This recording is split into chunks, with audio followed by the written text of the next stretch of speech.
Salut Guillaume, Bonjour, comment vas-tu? nickel. Est-ce que tu peux te présenter un petit peu? Alors je m'appelle Guillaume, j'ai 30 ans, je suis originaire de Nantes et là j'habite à Paris depuis plus ou moins 7 ans, avec beaucoup de voyages entre les deux, mais à chaque fois je reviens à Paris. Et qu'est-ce que j'aime dans la vie? Bah forcément voyager, c'est pour ça qu'on est là en train d'en discuter. J'aime aussi beaucoup me challenger, sortir de ma zone de confort, donc le voyage en fait partie, le voyage sans préparation. Partir à l'aventure, mais aussi en France, notamment en faisant des câlins gratuits dans la rue aux gens, en leur proposant de manière spontanée, ou en rencontrant des personnes, des inconnus dans la rue, en leur posant des questions, en les prenant en photo. Et je m'étais amusé à faire quelques interviews sur un blog de voyage que j'ai aussi. Voilà, tout ce qui est expérience un peu sociale, tout ce qui est sortir de son quotidien et rencontrer des personnes. Ok, alors justement, tu parlais de ton blog. Est-ce que tu peux nous expliquer pourquoi tu l'as lancé et comment ça s'est passé pour toi? Au départ, quand j'ai commencé à voyager, j'avais un carnet de bord écrit, j'écrivais beaucoup. Et c'est vrai que finalement, à chaque fois que je rentrais d'un voyage, je sentais qu'il y avait vraiment un décalage entre ma famille et moi ou mes amis, parce que je n'avais pas partagé avec eux et il fallait que je raconte en quelques minutes ou le temps d'un repas, en fait, tout ce que j'avais vécu durant plusieurs semaines ou plusieurs mois. C'était compliqué. Donc après, j'ai commencé à faire des blogs gratuits, là, les blogs Canal Blog, pour leur donner des nouvelles et puis pouvoir interagir avec eux et qu'ils suivent un peu ce que je faisais. Et c'est vrai qu'en fait, au fur et à mesure, j'ai pris goût à écrire. Et le canal blog, les blogs gratuits, c'est assez limité. Donc je me suis dit que j'avais envie de passer au niveau supérieur. J'ai commencé à regarder des vidéos pour faire des blogs sous WordPress. Et un jour, je me suis lancé. Donc c'est comme ça que j'ai créé ce blog et que je prends vraiment du plaisir à améliorer et puis à alimenter régulièrement. D'accord.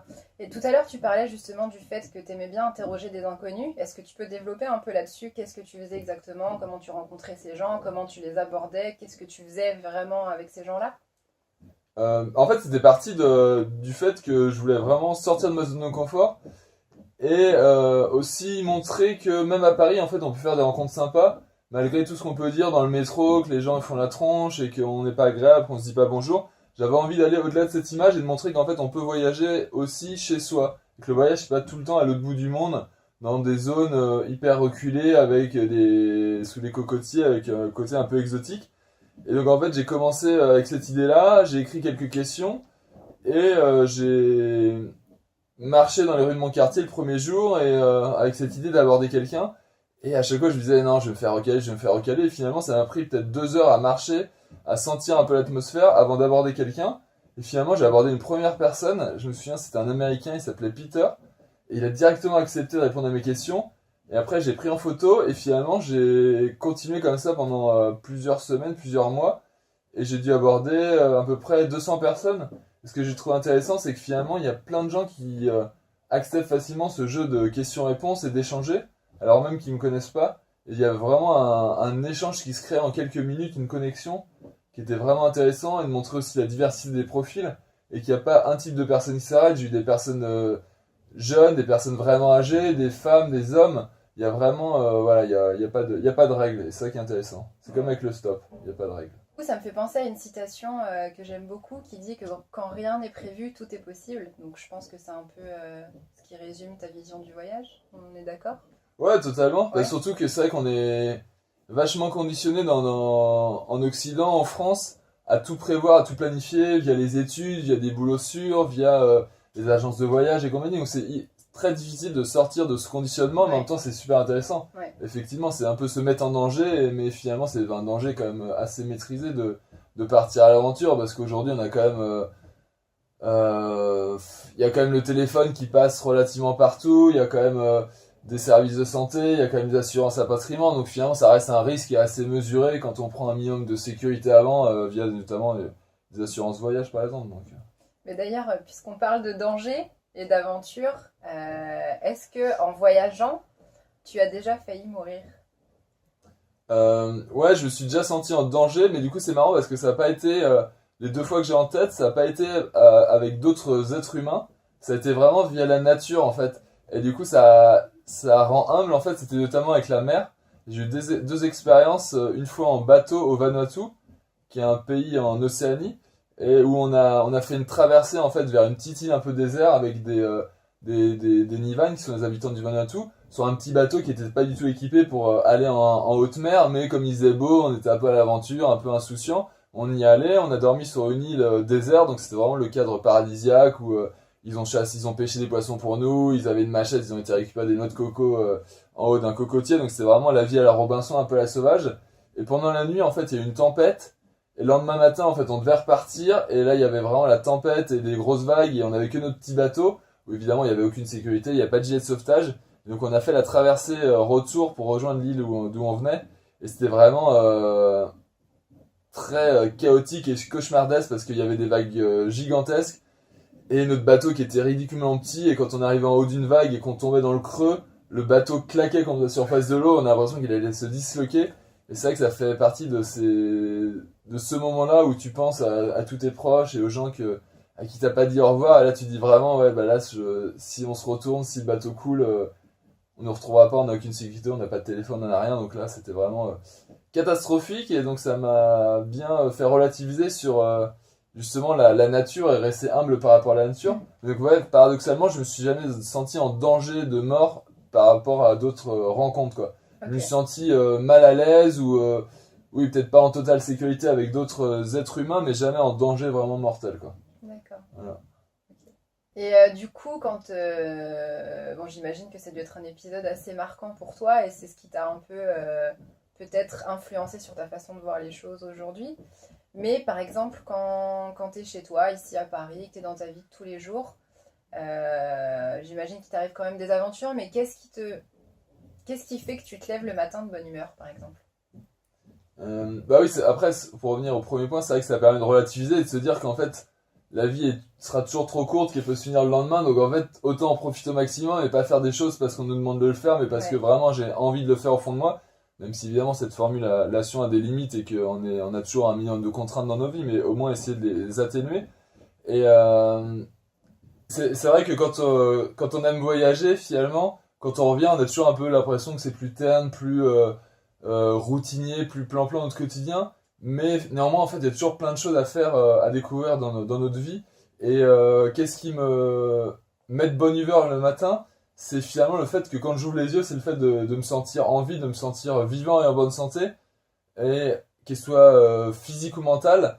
Et finalement, je trouve que c'est juste ce sentiment-là de me dire que c'est une nouvelle journée, que finalement tout est possible, que certes le passé il est passé, qu'on ait des regrets ou pas, c'est passé, il faut faire une croix dessus, mais le futur nous appartient encore, et que chaque journée a 24 heures, et que chaque heure nous appartient, après à nous d'en faire ce qu'on veut. Donc c'est ça que j'aime bien dans l'idée de commencer une nouvelle journée qui me motive, et évidemment, bah, comme tout le monde, j'ai mes hauts et mes bas, mais j'essaye que les bas soient le plus court possible, et de toujours voir le positif dans l'ordinaire du quotidien et de me dire ouais, même les petits traquets du quotidien, la plupart des choses, louper le métro, casser son téléphone, c'est pas des trucs qui sont très graves sur la durée, en fait, c'est pas ça dont on va se souvenir après à la suite.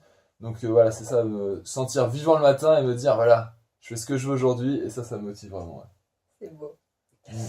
Et alors du coup, pour rester sur une note positive, on est tous plus ou moins, enfin on est tous à la recherche au moins d'un rêve, de quelque chose qu'on a tous envie d'accomplir. Est-ce que toi, tu as un rêve, enfin ton plus grand rêve que tu n'as pas encore réalisé, que tu rêves de réaliser? Est-ce que tu peux nous en parler? Oui, en fait j'ai plein de rêves forcément.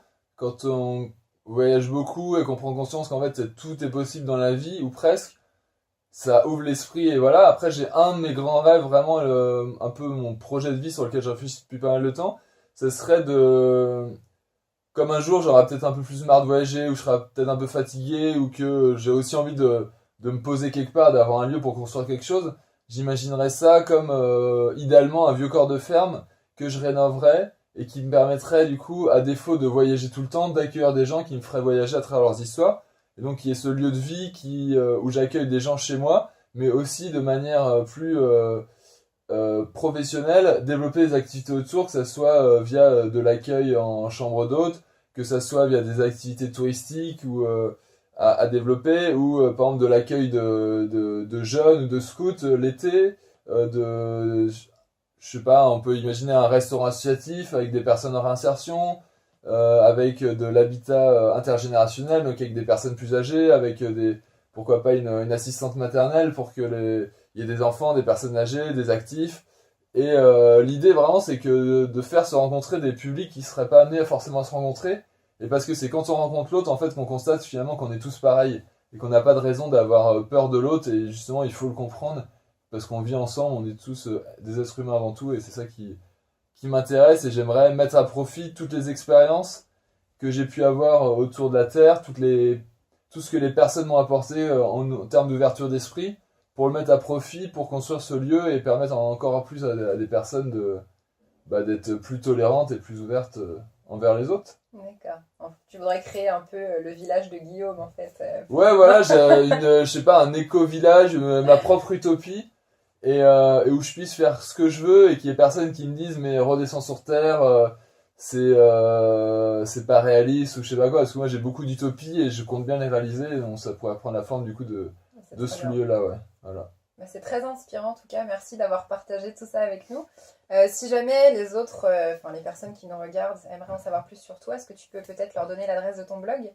Oui, bah, évidemment, j'ai un blog donc qui s'appelle www.enrouteverailleurs.com et c'est un blog de voyage où j'essaie d'alimenter régulièrement et j'ai aussi à peu près 180 interviews de personnes dans la rue et j'ai toujours du plaisir à raconter mes péripéties autour de la Terre. Et voilà, bah merci beaucoup pour cette merci interview. À toi. À bientôt. Merci. Salut. Ciao.